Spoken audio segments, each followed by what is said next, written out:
Boy Donald Seymour Jr. with the Cherry Popper Automotives. Welcome back again. We are going to talk about the Infiniti new Qs60. Right now, we are on carscoops.com. Without further ado, I'm going to skip down to the wheel size. And we're going to talk about 4 questions: the powertrains, the stats, the interior, the exterior, and does it pop the cherry? So now they add a quote-unquote black trim. Officials added the strong demand for the black edition package on the 2025 Qs60.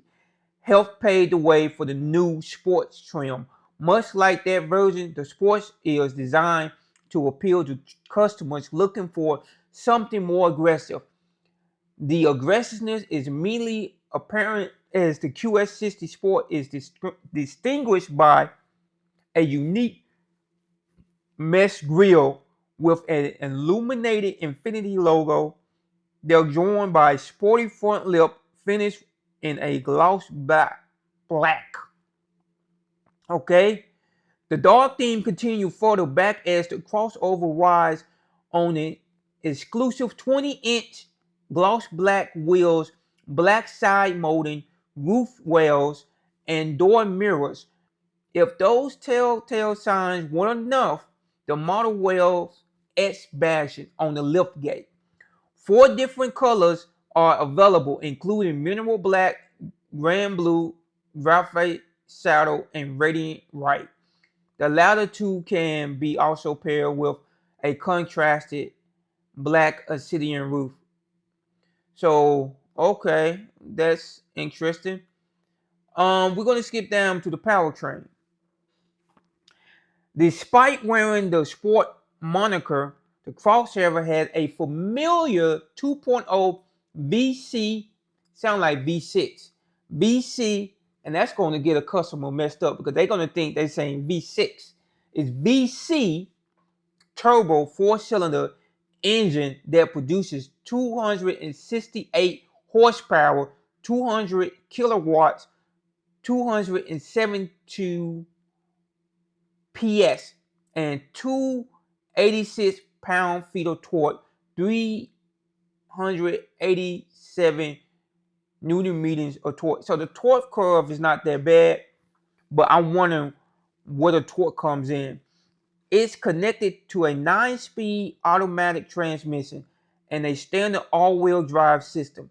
This should enable the model to return 22 miles per gallon city and 27 miles per gallon highway, and a combined 24 miles per gallon. Now, that being said, let's talk about the powertrain. The powertrain, I do not believe is a winner. I think it is efficient for what is worth. You know what I mean?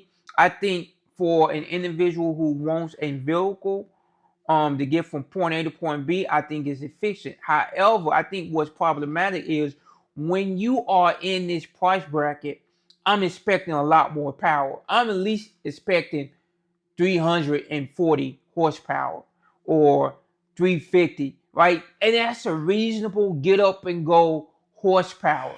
I do not want my horsepower to be two, what was it again? 268. That's crazy, right? And the torque is low, right? The torque is 286. It's not bad, but it's not good, right? Now, what it wins at is the city. The city is 22. It wins on that. The highway is 27. It wins on that. So this vehicle, you're not going to be driving fast. But of course, there will be somebody in Memphis driving this vehicle fast. So when it comes to the engine, I'm not a fan of it. I'm not a fan of the engine. But is it sufficient for what it is? Yeah. Does it fulfill the requirements in this bracket, in this market? No, I do not believe so. Especially when you have the Acura MDS, the Mazda CS90. Yeah, it does not fulfill that bracket. Now the interior. Let's go to the interior. The interior, I think the interior is elegant and spot on. However, I would like for them to incorporate actual buttons, but I'm glad that they have at least a touch screen or a designated area for buttons or the climate control. And so, yeah, I like that. The overall layout is very elegant, and I really do like it. I think it's very elegant. I like the shelf that they created right here. Um, yeah, I think it's a winner. I don't necessarily like the color of the leather, but I'm pretty sure you can get different colors. I like the tan version of this interior, but for the most part, I think this interior is a winner. I think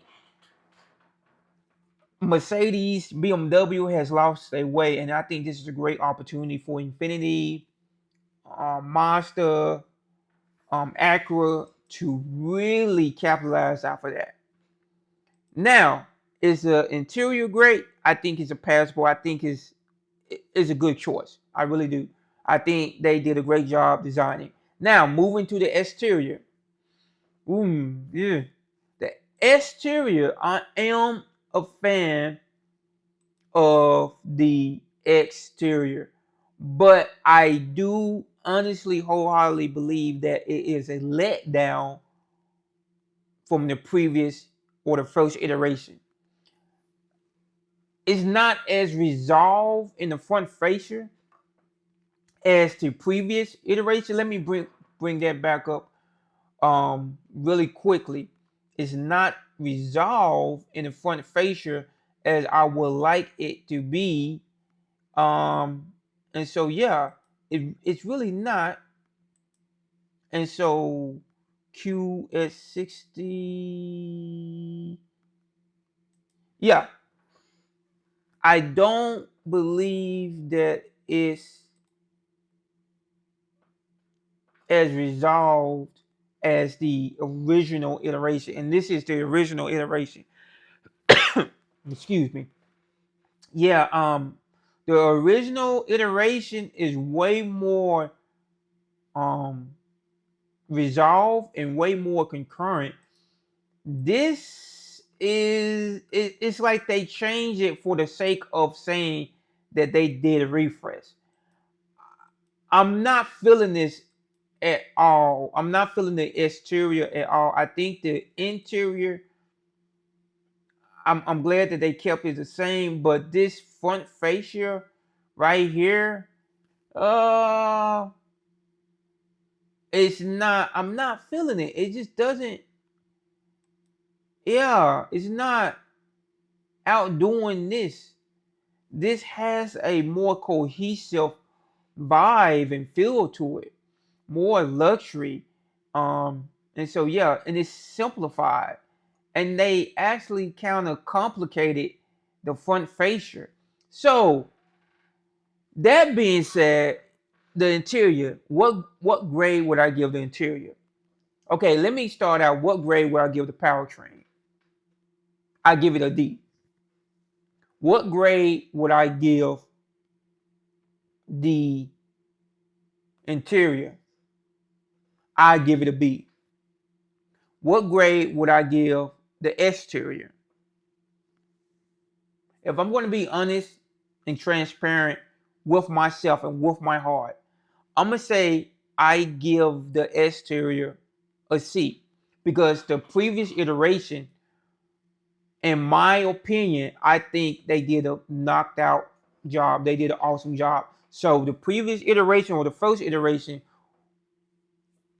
I give it A minus or 9 out of 10.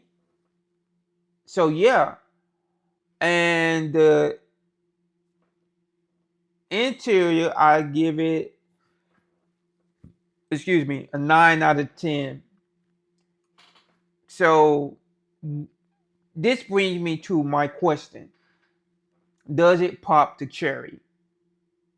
Wholeheartedly, I'm going to have to say no, it does not pop my cherry. I would not want my cherry to be popped by this new Qx60.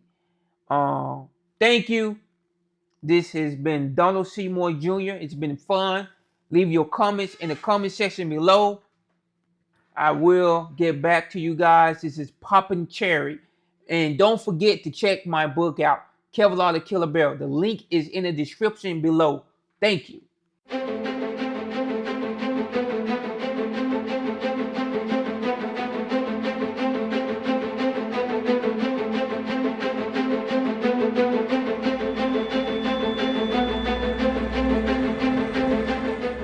Yo, this is Donald Seymour Jr., the author and illustrator of Kevlar, the Killer Bear, which is a gritty graphic novel about war and a father's love for his daughter and what he's willing to do to protect his daughter.